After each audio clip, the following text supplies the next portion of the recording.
Bonjour les artistes, bienvenue pour ce cours à distance.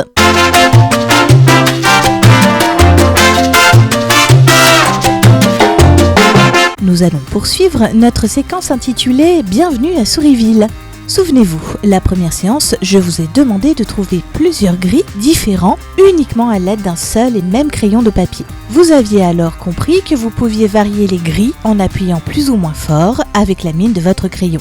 Puis je vous ai rappelé que le gris, le noir et le blanc ne sont pas considérés comme des couleurs à proprement parler, ce sont des valeurs. C'est un mot important, retenez-le bien, valeurs.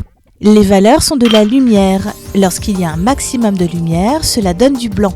Plus on la diminue, plus cela devient gris, jusqu'à l'absence totale de lumière qui donne le noir. D'ailleurs, quand on met du blanc dans de la peinture, cela l'éclaircit, tandis que lorsque l'on ajoute du noir, cela l'obscurcit. Ensuite, vous avez appris à distinguer les contrastes de valeurs, autrement dit, la façon dont deux valeurs s'opposent entre elles. Lorsque l'on a deux valeurs qui sont proches l'une de l'autre, c'est-à-dire qu'elles sont assez ressemblantes, on parle de contraste faible. Au contraire, lorsqu'elles sont très différentes, il s'agit d'un contraste fort. Pour finir, je vous ai demandé de reproduire cette photo, mais uniquement en valeur de gris. Vous deviez donc essayer de traduire les couleurs en gris. Par exemple, le rouge devient gris foncé, le jaune, gris clair, etc.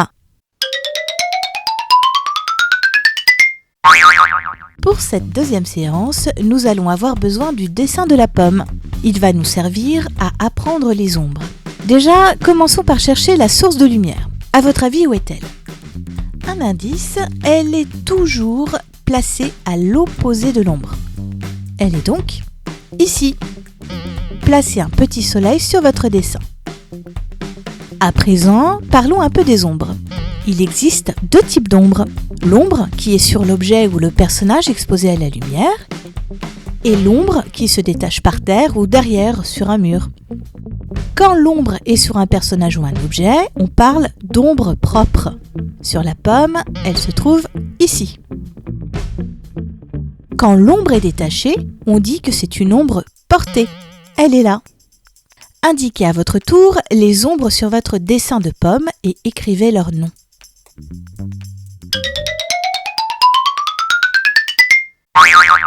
Allez, je vous propose d'essayer de trouver la source de lumière, l'ombre portée et l'ombre propre de ces cubes.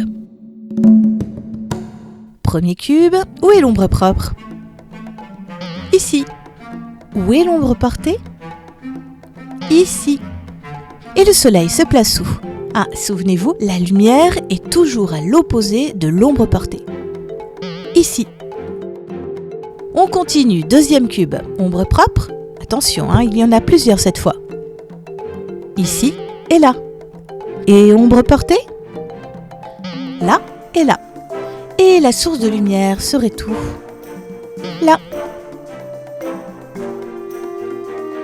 Allez, dernier cube. Ombre propre ? Là. Ombre portée ? Ici. Et la source de lumière ? Ici. Voilà, vous savez maintenant définir les lumières et les ombres. Cela vous permet de rendre vos dessins plus réalistes. L'élément que vous dessinez prend plus de volume, il se décolle en quelque sorte de la surface du papier. Maintenant que vous avez bien compris ce qu'était une valeur, comment créer des valeurs différentes et comment faire des ombres, nous allons passer à l'évaluation.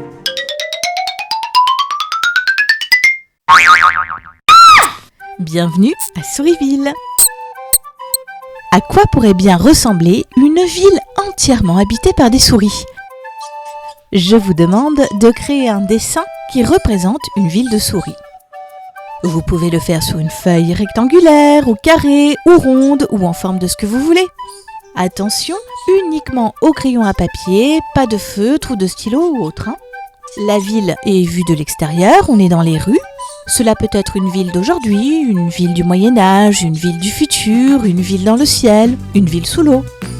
Attention, il faut que cela se passe de jour, pas de nuit, car vous allez devoir faire les ombres propres et les ombres portées. Les souris doivent se distinguer les unes des autres par leur pelage d'un gris différent. Il me faut au moins 5 souris avec un gris différent. Vous n'avez pas le droit de copier une souris dessinée prise sur internet ou un personnage de dessin animé. Ce doit être votre propre création. Essayez d'être précis, utilisez une règle pour tracer les lignes, apportez des détails. Cela va augmenter la qualité de votre dessin. Bonne création!